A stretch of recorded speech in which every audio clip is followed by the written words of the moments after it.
Yeah. And lights. That is messed up. Is this a job or school?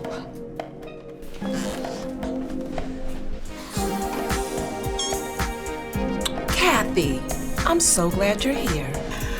What was going on in there with Derek?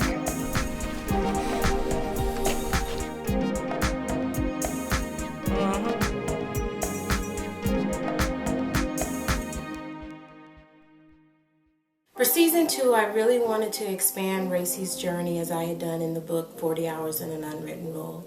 Each episode of the first season was these one-off situations that had a beginning, middle, and end.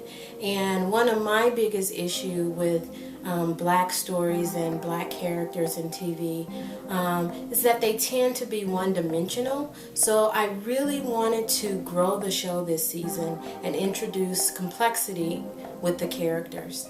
We last left off season 1 with the hiring of Kenesha Jackson, the new black CEO. And with Kenesha, I was really wanting to make a comparison with her and President Obama, because even though he's the president of the United States, we sometimes forget that he is still a minority in a white workplace. In the new season, you see similarities in the storyline and as well as the dialogue. I am so excited for this opportunity to lead the change that is going to come here. Kathy represents President Obama's conservative critics. Why should this company be responsible for taking care of everyone's kids? The parent still has to pay for the daycare. We're not going to pay for it out of our paychecks or anything. So now the employees have to pay for a daycare that's run by the company? Sounds a little socialist to me. She's dealing in unfamiliar waters. Things are changing around her, and she's not quite sure that she likes it, and she's not quite sure how to react to it all. In the Lions, Tigers, and Pig episode, we get to see the black co-workers' criticism of Kenesha. And the Travis and Wesley characters represent two of the president's outspoken black critics, Tavis Smiley and Cornel West. Kenesha Jackson don't care nothing about black people. She's branded in blackface. She's never invited us to nothing. Nothing. I've never even seen the inside of her office, and I heard it was beautiful. It is nice. We're focusing on the dynamics in the office with the new black CEO. One would think that there would be a shift in perceptions, but a lot of times we see that the prejudice becomes more overt out of bitterness and anger. I don't really like black grapes.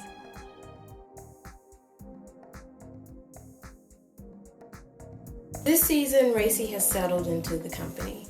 Her and her black co-workers have this sense of security and have become comfortable because Kenesha is there. This season, we see that Racy is no longer concerned about pleasing her white co-workers or being the angry black girl. She begins to speak up more, and we see some of the innocence being lost from season 1. With Racy, you also see her put these expectations on Kenesha that she wouldn't necessarily expect herself to do.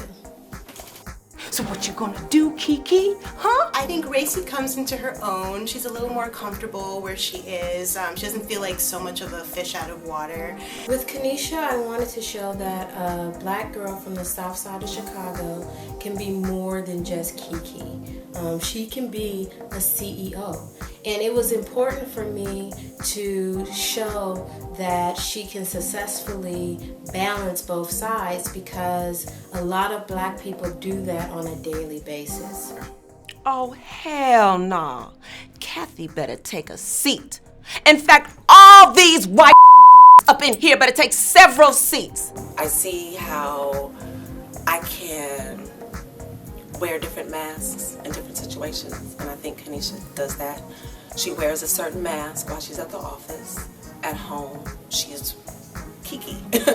Black people have layers, but the media often doesn't show those layers, so we're only judged on the Kiki. James Baldwin said that society measures the progress of the Negro by how fast he can turn white.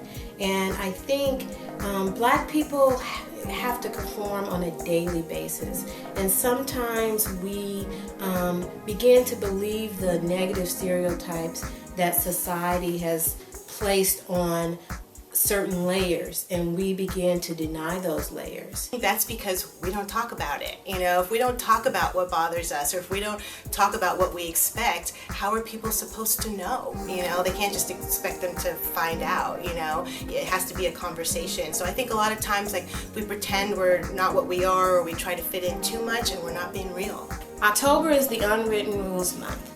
We have 4 episodes left, so be sure to tune in every Wednesday of October for a brand new episode.